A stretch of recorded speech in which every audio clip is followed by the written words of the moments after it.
Hey y'all, so this week we're going to make art from recycled materials, or we're repurposing plastic bags. And we're doing that by making Plarn, or plastic yarn.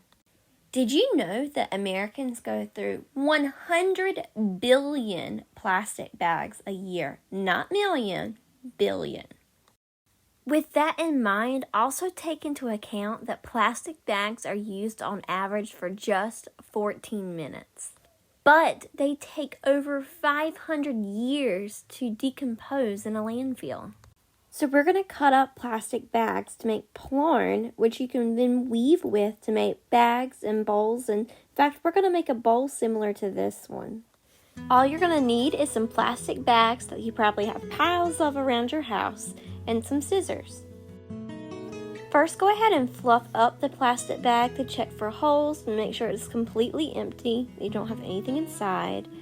Now, it's okay to have holes on the bottom, like in the base of the bag, because you're not going to use that part. But if there are any holes on the side, you probably don't want to use that bag. Take a second to look at how the bag is made. You have the seam in the bottom of the bag, and then you have where the bottom of the bag is kind of like folded in. You're going to need to place your hand there in just a second. On the outside of the bag, I'll put my pointer finger in there and pull on the handle, and it kind of stretches the bag out and flattens it. We're going to do the same thing to the other side. Then stretch out the bottom of the bag and try to get as many wrinkles out as possible.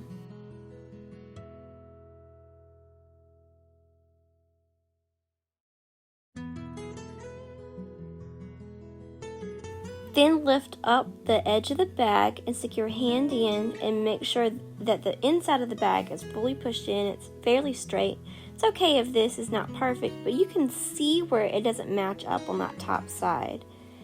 And pushing that part in makes it a little bit flatter. Now we're going to fold the bag in half so that the handles sit on top of one another. You want to make sure you get the edges lined up and flatten it back out. And then fold it in half again. Now this will work with any plastic bag. It doesn't have to be from Walmart. It can be a takeout bag. It could be from Food Line or my favorite Piggly Wiggly. Make sure each time you are folding in half, you are flattening out and pushing down. And we're only going to fold it in half one more time. Now go ahead and take your scissors and cut off the handles. Cut straight across. And you also want to cut off the seam at the bottom of the bag.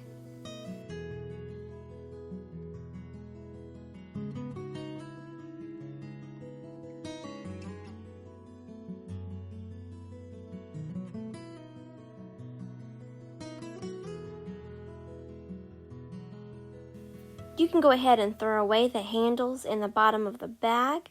And now we're going to continue cutting the bag into strips, and we want them to be about yay wide. I'd say 3/4 of an inch, and just snip right across. It does not have to be perfect, but you do want to get the strips about the same size.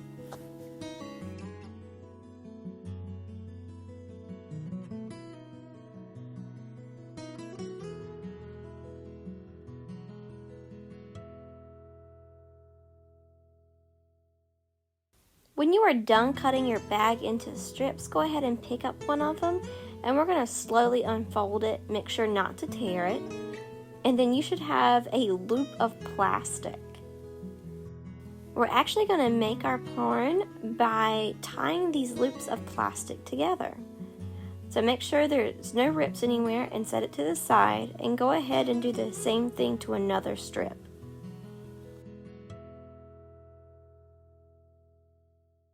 Lay the two strips out and lay one on top, or lay one loop on top of another loop.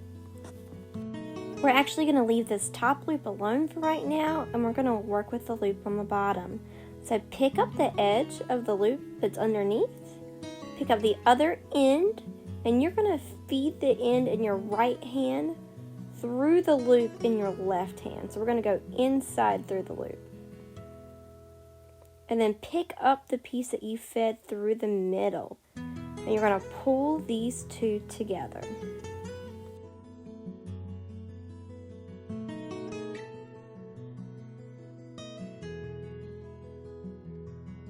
Notice I pulled my loops from end to end to get the best knot, but I'm going to move it over to my left and pick up another loop. I'm going to put it underneath my long piece.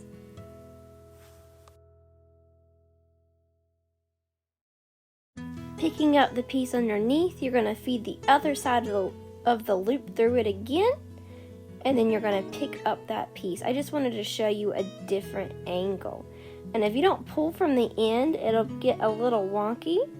And you can tell the sides of that middle loop are not the same. And if you need to, you should be able to just slide that knot over to make it more even.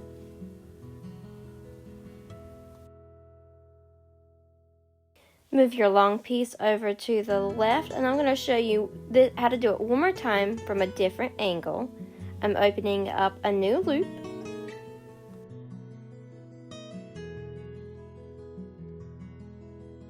I'm going to place it underneath what is becoming my yarn. I'm going to take the other end of the loop and feed it through. And then I'm going to pull from that end and pull from the other end of my yarn until it makes a knot.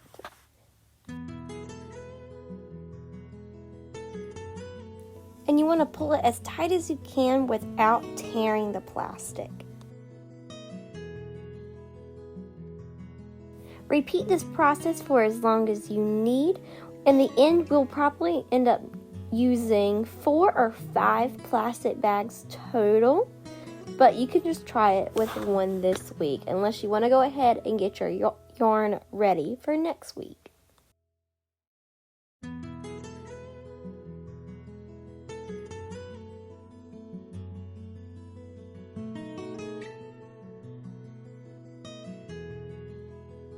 When you get close to the end of making your yarn, one of the best ways to keep it safe is to wrap up the end and start making it into a yarn ball.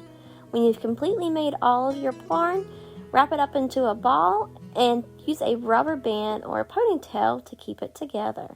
Take a picture of your Plarn when you are done. Now, if you rolled yours up into a ball, it should look bigger than mine because I only used 1 plastic bag. But remember, we're going to need about 4 or 5 total.